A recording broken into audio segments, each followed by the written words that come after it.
Good morning friends.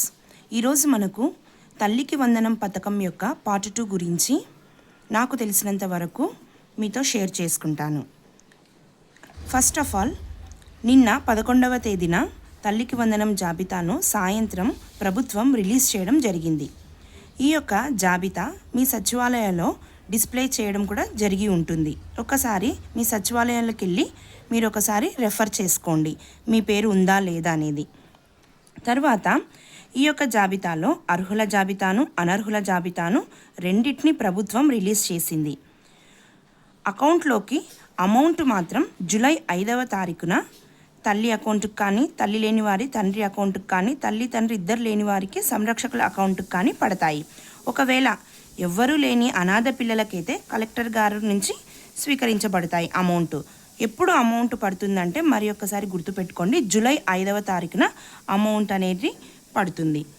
Okay, ration కార్డులు కలిగిన ప్రతి కుటుంబంలోని, ఇది గుర్తుపెట్టుకోవాలి ఫ్రెండ్స్, రేషన్ కార్డు కలిగిన ప్రతి కుటుంబంలోని 1వ తరగతి కంప్లీట్ అయి ఉండి 12వ తరగతి వరకు అంటే ఇంటర్ సెకండ్ ఇయర్ వరకు ఉన్న పిల్లలకు వారి యొక్క తల్లుల అకౌంట్లకు 13,000 రూపాయలు జూలై 5వ తేదీన క్రెడిట్ అవుతాయి.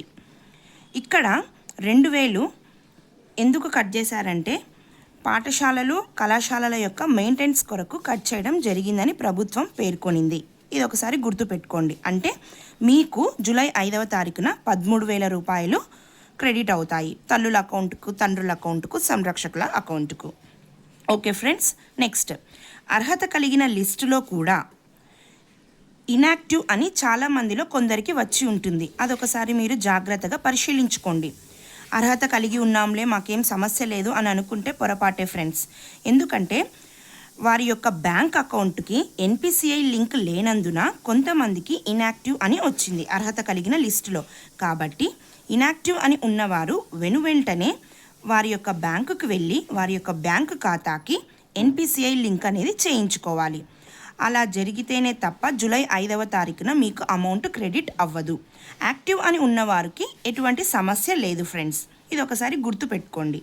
నెక్స్ట్, ఈ నెల 30వ తేదీన అంటే జూన్ 30వ తేదీన 1వ తరగతిలో జాయిన్ అయిన వారికి, ఇంటర్ ఫస్ట్ ఇయర్లో జాయిన్ అయిన వారికి వారి యొక్క అర్హతల ప్రకారము వారికి కూడా అమౌంట్ అనేది క్రెడిట్ అవ్వటానికి అవకాశం ఉంది.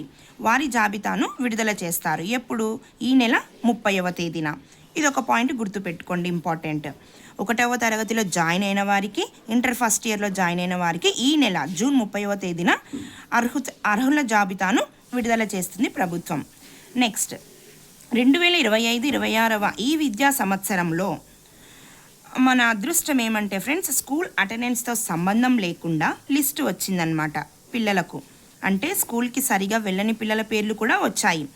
నెక్స్ట్ ఇయర్ నుంచి, వచ్చే ఏడాది నుంచి 2026-27వ సంవత్సరం యొక్క అకాడమిక్ ఇయర్ నుంచి మాత్రం ఖచ్చితంగా చదువుతున్నటువంటి పిల్లలకు 75% అటెండెన్స్ ఉండాలి.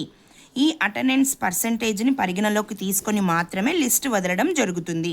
ఇది గుర్తుపెట్టుకోండి. కాబట్టి మన పిల్లలను మీరందరూ ఖచ్చితంగా మీ పిల్లలందరినీ స్కూల్కి రెగ్యులర్గా పంపివ్వడానికి ప్రయత్నం చేయండి ఫ్రెండ్స్.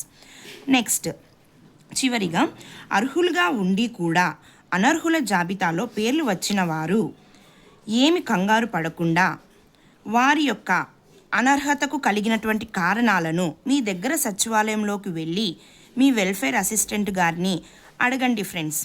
తను క్లియర్గా మీకు వివరిస్తారు. తరువాత ఇంకా కొందరి పేర్లు ఏవైనా మిస్ అయిన వారు మీ సచివాలయంకి వెళ్ళి అడిగి తెలుసుకోండి. వాళ్ళు చెప్పిన సమాచారాన్ని మీరు పరిగణలోకి తీసుకొని, మేము అర్హులమైనప్పటికీ అనర్హులుగా ఎందుకు వచ్చింది అని మీరు ఆలోచించుకొని దానికి తగినటువంటి సొల్యూషన్ని, దానికి తగినటువంటి పరిష్కారాన్ని మీ సచివాలయంలో తెలుసుకొని మీరు ఆ విధముగా ముందుకు వెళ్తే మీరు కూడా అర్హులుగా అవ్వవచ్చు ఫ్రెండ్స్. ఓకే, అసలు అనర్హులుగా ఎందుకు వచ్చింది లిస్టులో, మాకు ఏది అనర్హుల జాబితాలో రావటానికి మాకు ఏమి కలిగి ఉంది, ఏమి కారణం అయ్యింటుంది అని ఆలోచిస్తున్నటువంటి వారికి నెక్స్ట్ పార్ట్ 3లో నేను వివరిస్తాను friends. Okay, thank you friends. ఈ ఇన్ఫర్మేషన్ మీకు ఉపయోగకరంగా ఉంటే దయచేసి నా ఛానల్ని సబ్స్క్రైబ్ చేసుకొని, లైక్ చేసుకొని ఇంకా చాలామందికి షేర్ చేసి నాకు సహాయం చేయగలరని విన్నవించుకుంటున్నాను. Thank you friends.